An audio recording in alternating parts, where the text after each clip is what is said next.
Message de Philippe Christori, évêque de Chartres, en ce vendredi 21 février 2025. Pourquoi éduquer la conscience des enfants ? Il est difficile de faire face aux violences qui envahissent la société. La mort de la jeune Louise, âgée de 11 ans, assassinée par un homme qui avait besoin de calmer ses nerfs, mis à l'épreuve par un jeu vidéo sur le net, nous effraie. Comment l'homme perd-il tout jugement sur ce qui est bon ou mauvais ? L'écrivain Clive Staples Lewis, plus connu sous le nom de C.S. Lewis, dans son livre L'abolition de l'homme, dit que si l'homme perd sa conscience, alors l'homme est aboli. Et l'homme aboli peut agir sans distinction entre le bien et le mal. Voyons d'autres réalités comme l'inceste qui touche un enfant toutes les 3 minutes en France, ou la vente de drogue fomentée par des réseaux mafieux et criminels. Que manque-t-il à l'homme pour que de tels méfaits adviennent ? Face à ces faits, certains ajoutent des lois sécuritaires, souhaitant mettre des policiers devant chaque école et des caméras à tous les carrefours. Est-ce la solution ?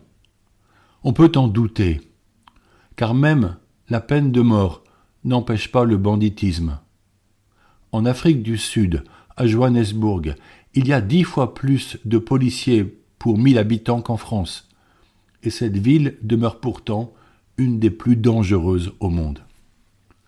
En réalité, ne manque-t-il pas à l'homme contemporain l'accès à une source de vie qui fasse rayonner en lui un contentement et une joie, telle que l'idée même d'agir mal disparaît ? L'éducation de la conscience devient une priorité au sein de nos écoles catholiques. Il est urgent d'y réfléchir. La conscience est cette instance intérieure, intime et personnelle, qui éclaire nos choix et oriente les actes qui en découlent. Là, l'Esprit de Dieu parle à celui qui est éduqué pour l'écouter, non en suivant ses impulsions et ses émotions, mais en raisonnant avec attention à ce qui est bon. L'éducation de la conscience prend du temps. Elle a besoin de recul face aux événements. Elle ne se fie pas aux premières impressions que véhiculent les vidéos émotionnantes sur les réseaux.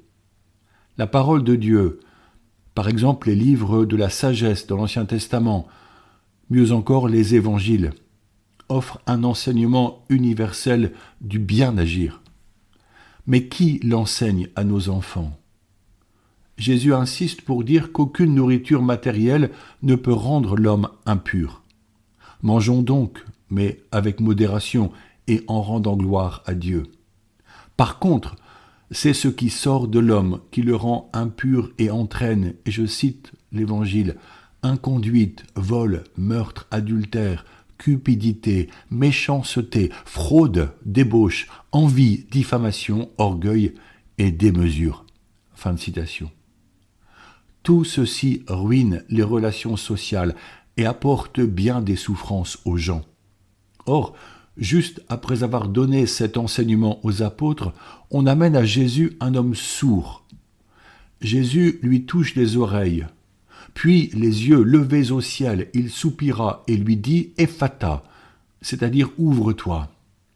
Ses oreilles s'ouvrirent, sa langue se délia, et il parlait correctement, ajoute l'évangéliste Marc. Voilà la question. Face à une humanité sourde à la parole de miséricorde de Dieu, qui l'amènera à Jésus ? Qui lui parlera de celui qui vient apporter la paix, la réconciliation, le pardon ? Notre Église bénéficie du don de Dieu. Elle s'appuie sur la richesse des sacrements du salut.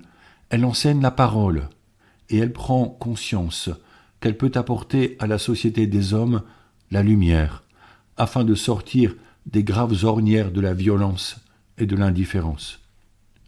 Nous avons une responsabilité et devons faire le choix ensemble de nous mobiliser, en commençant par prier fidèlement afin de puiser en Dieu la sagesse et de bâtir un monde meilleur, la civilisation de l'amour, comme nous y invitait Saint Jean-Paul II. Arrivé à ce point de mon propos, j'aimerais ajouter quelques mots sur la moralité des actes humains. Nous avons parlé de notre liberté qui caractérise l'être humain et le différencie du monde animal guidé par l'instinct. Notre liberté permet à l'homme d'agir dans le don de lui-même, parfois au-delà du raisonnable, car l'amour le pousse à dépasser ses limites. Le catéchisme de l'Église catholique dit que l'homme qui agit délibérément est le père de ses actes. Comprenons que la moralité des actes humains dépend de l'objet choisi, de la fin visée ou l'intention, des circonstances de l'action.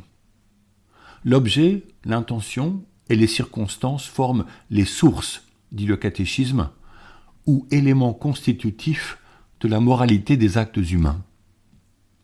L'objet est le bien que la personne choisit comme bon, en principe puisque malheureusement il peut être mauvais, selon sa conscience vers lequel son désir s'oriente.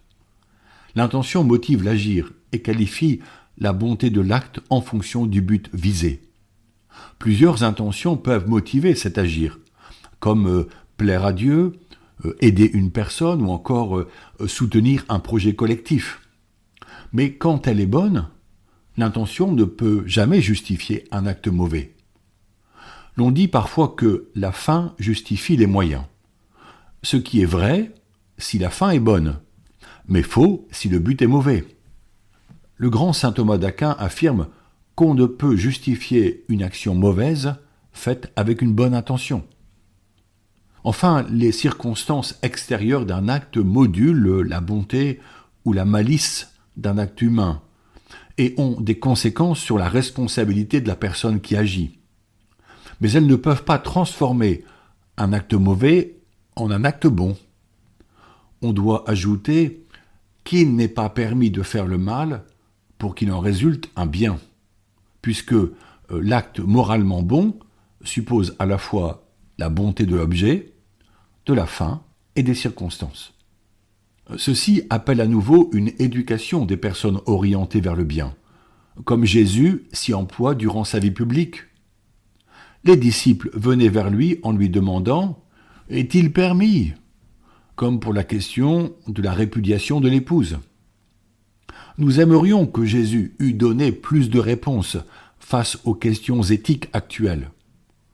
C'est là que chacun d'entre nous, s'appuyant sur une prière dans l'esprit, peut apprendre à discerner en écoutant le magistère de l'Église qui enseigne comme Jésus lui en a confié la charge.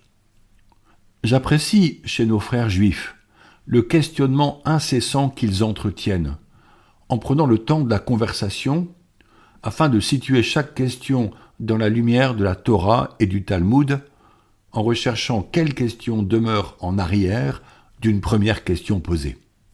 N'allons pas trop vite vers la réponse, apparemment évidente, mais offrons du temps pour l'écoute de l'esprit et de l'avis des frères pour avancer ensemble. Les enseignants sont souvent des personnes admirables, ne comptant pas leurs heures, attentifs à chaque élève, supportant un système éducatif en déroute, ayant peu de moyens et surtout des salaires bien bas en regard de leur qualification et de leur investissement, les enseignants ont une mission d'une importance incontestable. Instruire, éduquer, ouvrir au bon et au vrai sont les missions exigeantes attendues d'eux. Revenons à l'auteur C.S. Lewis. Lewis nous invite à reconnaître qu'il existe un ordre moral objectif qui précède nos préférences et nos opinions. L'éducation devrait toujours viser à former des intelligences et des cœurs capables de discerner et d'aimer le bien. Sans cette formation des intelligences et des cœurs, nous formons des êtres qui, sous prétexte d'émancipation, deviennent vulnérables aux idéologies et aux manipulations. Il s'agit donc d'apprendre aux jeunes non seulement à penser, mais aussi à discerner, et en particulier à discerner le bien et le mal. Cela est d'autant plus urgent que les enfants et les adolescents reçoivent en vrac et en masse des données sur les réseaux où ils passent des heures à scroller des vidéos sans être éduqués à un véritable esprit critique et que par les IA génératives, les contenus inventés se multiplient et se confondent avec le réel. Lewis écrit « Nous faisons des hommes sans cœur et nous attendons d'eux vertu et initiative ». Il appelle une éducation du sens moral dont les fondements sont universels et résumés dans la loi naturelle, elle-même reconnue par toutes les grandes traditions philosophiques et religieuses. Parmi les adultes catholiques, nous avons besoin d'un surcroît d'engagement dans l'éducation des enfants et des jeunes. Nous ne devons pas laisser ceux-ci grandir au milieu d'une jachère incontrôlée et infertile. J'en appelle à vos talents pour que des enseignants et des éducateurs catholiques s'engagent pour ce beau métier de l'éducation. Il en va de l'avenir de chaque personne et de la société elle-même. Je prie pour tous ceux et celles qui ont déjà embrassé ces métiers, afin que leur zèle et leur courage ne diminuent pas devant la tâche immense qui est devant eux. Vous êtes les héros de la parole de vie. Merci. Prions ensemble. Notre Père qui es aux cieux, que ton nom soit sanctifié et que ton règne vienne, que ta volonté soit faite sur la terre comme au ciel. Donne-nous aujourd'hui notre pain de ce jour. Pardonne-nous nos offenses comme nous pardonnons aussi à ceux qui nous ont offensés. Ne nous laisse pas entrer en tentation, mais délivre-nous du mal. Amen. Bonne journée à tous.